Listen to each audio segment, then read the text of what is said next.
Hello everyone, I'm Andrea and welcome to my channel, The Minimal Approach.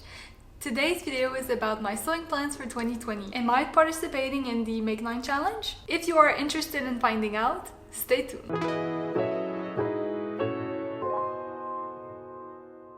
First off, I really want to say thank you so much for all the comments on my last video about my career change. I am so grateful for all of you, for your support, and for being interested in my journey. I appreciate you so much. One of my resolutions for 2020 is to journal more. It can be about my sewing makes and sewing plans, but also about my life experience. So in 2020, there will be more videos about my sewing makes as usual that will be in a playlist. And there will also be some videos about my career change that will be organized in another playlist. But today it's all about sewing. So I doubt that you're not familiar with the Make 9 challenge, but if you're not, it's a challenge that requires you to plan at the beginning of the year 9 projects that you want to create throughout the year. It's interesting because you get to see how many plans you actually finished at the end of the year. In 2020, I sometimes felt like Dory from Finding Nemo with my sewing plans because there are so many new patterns coming up every month. And there's always new shiny fabric, and I want to sew most of the patterns and most of the fabric that comes out. So I end up with a lot of garments,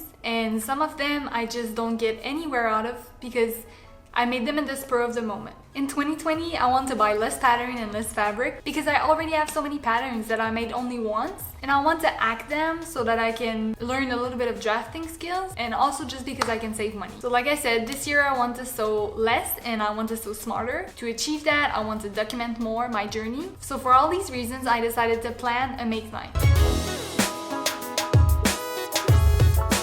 So the first make that's on my list is the Donnah blouse and dress. It's from Camille Made, and I've never heard of that pattern company before. I just found them through Instagram, which I love finding about new pattern designers, and I really like her designs.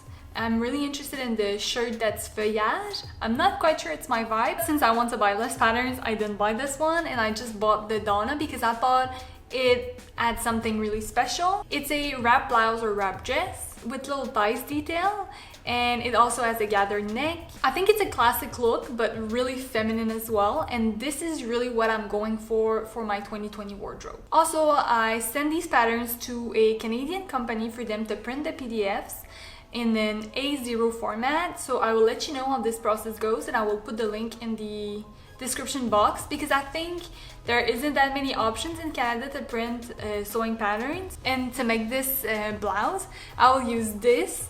It's kind of a lilac color. It's a polyester that was white cream that my aunt gave me. It was from her stash, and I decided to dye it with forest green dye, and it came up this color, which is super fun to me. I didn't expect this at all, but I love it a lot, and it came out a lot better than the last time I tried to dye fabric, which makes me a lot more optimistic about it.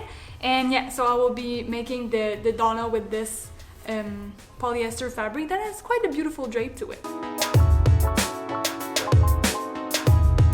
My other plan is to make a Cali shirt from Closet Case Patterns. I made this pattern before. It didn't turn out great because I tried to mix both versions and it really didn't end up making a good result. So now I'm wearing this version as a PJ. But this time I want to do a very classic look, which is the View A with white fabric. And this one is already cut out, so I'm pretty pleased with myself. And it's just a regular white fabric, and I'll probably start to sew this week. What I like about this shirt is the hidden placket, and I also like the wide face hem. The next project that I have is another coat, and it's another Serra jacket, but it's View A, I believe, and it's the Anorak view. And my aunt gave me this stunning corduroy. I don't know if you can see.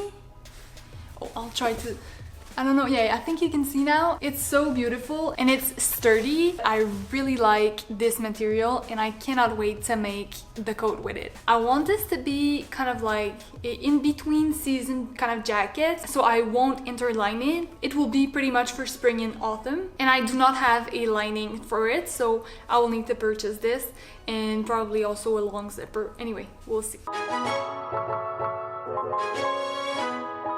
Another basic that I want to make is the Cuddle Slow by Megan Nielsen.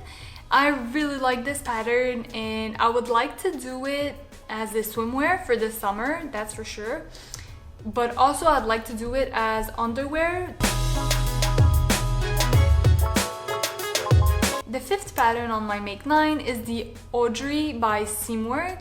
It's a jean jacket, and what I want to do with this is really special to me.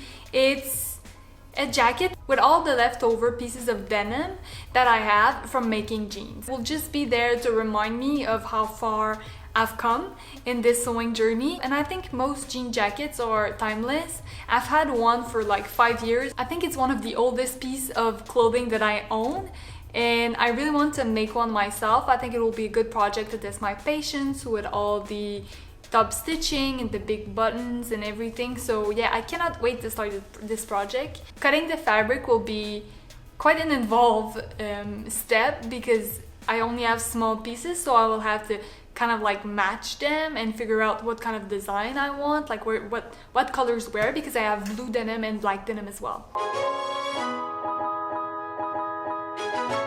The next, it's another jacket or outerwear, and it's the Sienna from Closet Case pattern. I really like the style of the longer version, and I think it will be really useful in the office. It adds a little something to your look, so I really want to make this.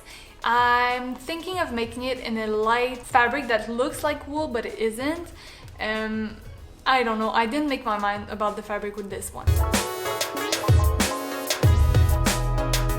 Next, I want to make this Studley by Megan Nielsen as a dress. I really like that it's a reversible dress, and I love the little keyhole with the tie detail. I think it's so cute. I already cut it out this project and I will show you the fabric. And I will make this dress with this fabric. It's a polyester 2 that my aunt gave me. It's a little bit shiny and it's pink, but it's so subtle. It shows really more white on the camera, but I mean, yeah, it has a beautiful drape and I'm really excited about this. I cut it out this morning except for the sleeve because I don't know what I will do. And the next graphic on my Make 9 represent a man's t-shirt, and it's because my boyfriend asked me if I could reproduce one of his favorite t-shirts, so that's what I did. And my plan is to make 3 versions of, the same t-shirt that's just a copy of his original t-shirt that was ready to wear. Yeah, but in different colors. And I feel so proud when he's wearing something that I made. So I feel really privileged to get to sew for him. Because he wears really nice clothes, so I'm like, oh, that's nice. I mean, he wants to wear something that I make. Yeah, so I will show you this probably next month because I'm almost done making them. And finally, I want to do some little turtlenecks, and I will do them with the Rowan pattern from Megan Nielsen. I made this several times in the past, and I want to make 1 or 2 more turtlenecks this year because I get so much wear out of them. I'm often cold, so I really like to layer up. When the shirt goes up to my neck, I really feel cozy. So this is it for today. Thank you so much for watching, and I'm curious, are you participating to the Make 9 challenge and planning these 9 garments that you'd like to sew? Let me know in the comments below, and I will see you in the next sewing video. Bye!